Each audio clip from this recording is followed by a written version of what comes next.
In the book Because Internet: Understanding the New Rules of Language, Canadian internet linguist Gretchen McCullough explores the history of online communication in English, as well as the linguistic trends that have emerged within it over the years and how it affects the English language as a whole.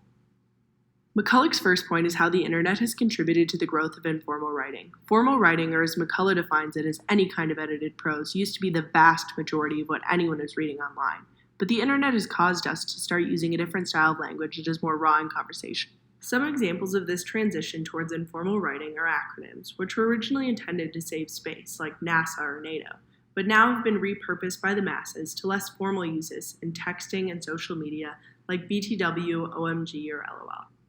McCullough then continues to apply established linguistic theories to this transition towards more informal writing. Firstly, she mentions the influence of networks and how people are heavily influenced by the language styles and habits of their social groups.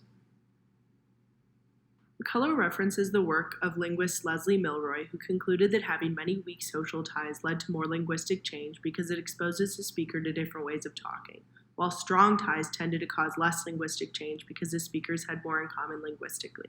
McCullough applies Milroy's theory to the internet, as the internet is essentially a bundle of weak ties with social networking sites, chat rooms, and blogs, all promoting contact with those outside of your core social network. A great example of this is Twitter, which has 336 million monthly active users.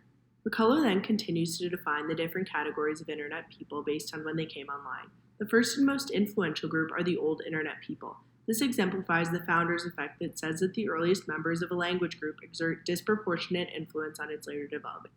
Old internet people were the first ones online when the internet was just being born.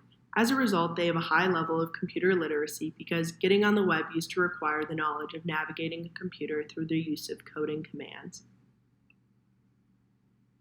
The next group online are semi-internet people who use the internet mostly for work and functional tasks. Next are pre-internet people who were forced online when the internet became a necessity for everyday life.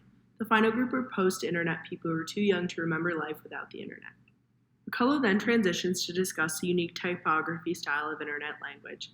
For example, using capital letters to communicate that you're shouting, adding LOL to the end of a sentence to indicate passive aggressiveness, or using sarcasm tildes to show that a message isn't serious. These trends signify that when we communicate online, many of the verbal cues in regular oral communication are lost. When we speak, we are able to emphasize certain words, pitch, or expression.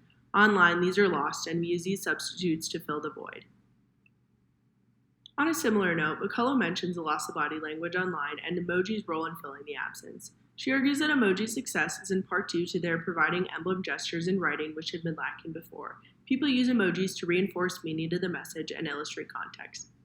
Next, McCullough makes a key connection between social media sites and Ray Oldenburg's conception of third place. These are social spaces distinct from the first place of home and the second place of work that is welcoming and encourages conversation and playfulness. Oldenburg highlights the importance of third place's role in forming larger and loosely knit social groups, some even essential to revolutionary movements. McCullough provides the instance of the 2011 Arab Spring, which used Twitter to organize pro-democracy uprisings in the Middle East and North Africa. One of McCullough's final points is the importance of the meme, which often has the purposeful use of incorrect grammar, spelling, or very minimalist typography. This conveys an approachable feeling and invites people in to understand the layers of irony, fill the gaps, address the puzzles, and even mock the creator. The rough and unpolished nature of the meme represents something that is imperfect and something that anyone could have created. Its stylized way of writing represents the informality that is present online, that has in turn created the new language of humor present in popular internet culture today. In conclusion, McCullough shares that the internet is the ideal place for linguistic innovation as it has led to an explosion of informal writing by ordinary people without the constraint of editors. People have created new and creative ways to articulate themselves without the use of body language or verbal expression.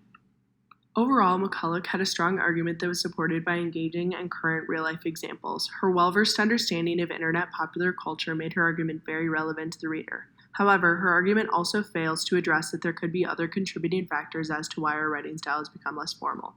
For example, she failed to mention that there are still monetary barriers to internet access. Everyone in the globe does not have their own social media account or the funds to afford a cell phone or access a computer. This being said, as the formality of our writing style is still decreasing, there must be other contributing factors other than just the influence of the internet.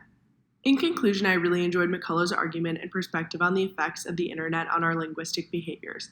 I think that the informality of our writing has allowed people to more freely share their raw opinions and express their ideas with less fear of judgment. It will be interesting to see how language changes as the post-internet generation grows.